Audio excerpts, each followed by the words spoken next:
Day 4 of the federal trial of Sean Diddy Combs. Day 3 of testimony, the first day of cross-examination for former girlfriend Cassie Ventura. Before we begin, there were some ground rules set by Judge Arun Subramaniam. On Thursday, he talked to attorneys about evidence as final ground rules were set before the cross-examination began today, with attorney Anna Estavo heralding that. He denied a request by defense attorneys to introduce text communications between Combs and Ventura that would include references to specific sexual acts. Letters were filed with the judge overnight from both sides. The judge said that he wanted to eliminate unfair prejudice or victimization of witnesses. Prosecutors also complained that overnight on Wednesday, defense attorneys dumped 400 enormous duplicitous documents as potential exhibits on prosecutors. A defense lawyer responded that many of the documents will never be offered as exhibits during the cross-examination. Well, that's an interesting legal maneuver, isn't it? Cassie was questioned about her feelings towards Combs. Defense attorney Estavo asked began Ventura's cross-examination by asking about their relationship. Ventura responded yes to a series of questions, which included, you and Sean Combs were in love for 11 years. You loved him. You believe that he loved you as well. Your love of Combs explained why it hurt so badly when he lied. When he cheated on you, she continued. And as previously stated, Ventura answered yes to all of those. Estavo began questioning Ventura in a gentle tone of voice. It's notable because so many cross-examinations can begin with efforts to unsettle and agitate a witness. Estavo's approach is the opposite. Do keep in mind, Ventura is 8 months pregnant. So there's that. The first exhibits introduced by Estavo are messages exchanged between Combs and Ventura in the early years of their relationship. In one, Combs writes, and I quote, I'm truly a lucky man. Ventura writes back, I'm a very lucky woman. Love you so much. It's the beginning of their relationship. This establishes what? Prosecutors are objecting frequently to exhibits introduced by Estavo.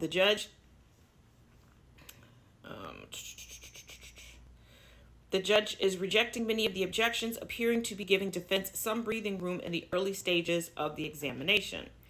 Estavo confronted Ventura with loving emails and text messages that she and Combs exchanged once again early on in their relationship. In one 2008 email, they did a whole lot of emailing. Like, text was an option. But I digress. Ventura and Combs, in one email, Ventura told Combs that she was a lucky woman, saying, and I quote, I love you so much. After Combs had thanked her to flying to Atlanta to be with him in August of 2009, and a message sent when Combs went by the moniker of Puffy, he told her, I love you so much, it makes me cry. Ventura replied, you hungry, Pop Pop? Now, she had previously testified that Pop Pop was a nickname she used for Combs, while he sometimes called her baby girl. Keep in mind, in previous testimony, if you follow the comments back, Combs had asked Ventura what she called her grandfather. She said Pop Pop. He requested that she call him that as well. Yeah, He said no, to which Ventura told him to let her know if he changed his mind. In April 2010, Ventura told Combs, going to sleep now so it can be tomorrow faster and you can be home. Love you. Combs replied, love my baby. More in part 2, linked in the comments.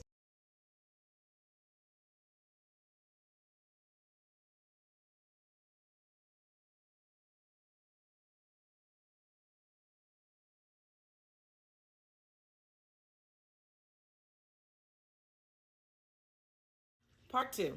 Combs appears relaxed as cross-examination is ongoing.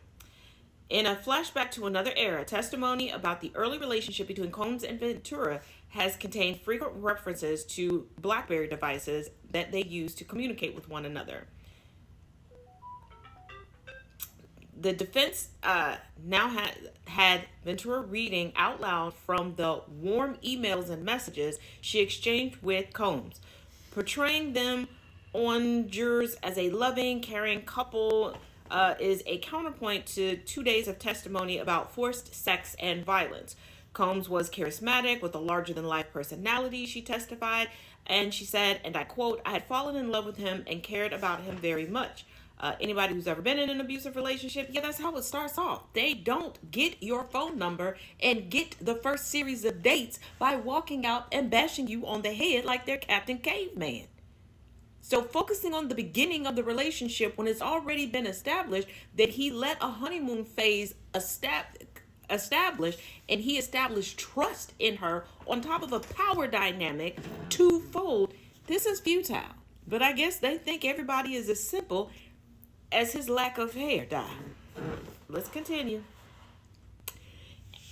In another message, Ventura Red points to fracture to points in another message, Ventura Red, it points to fractures in their relationships, which, according to her early testimony, devolved into violence and Combs's increasing obsession with seeing her have sex with strangers during drug-fueled sex parties called freak-offs. In April of 2010, in an email, she expressed disappointment that Combs would rush her off the phone and wasn't spending time with her. Cassie read the email in court and said, and I quote, "That's not being in a relationship with someone that you love and are in love with. I'm really hurt by the way you deal with me. I don't need your money. I need some attention." And from previous testimony, she stated that she initially agreed to the freak-offs because it was the only way, in the beginning of the freak-offs, she seemed to be getting any type of attention from him whatsoever. That's what we have so far. When further updates come through, I will bring them to you. But as always, let me know your thoughts in the comment section.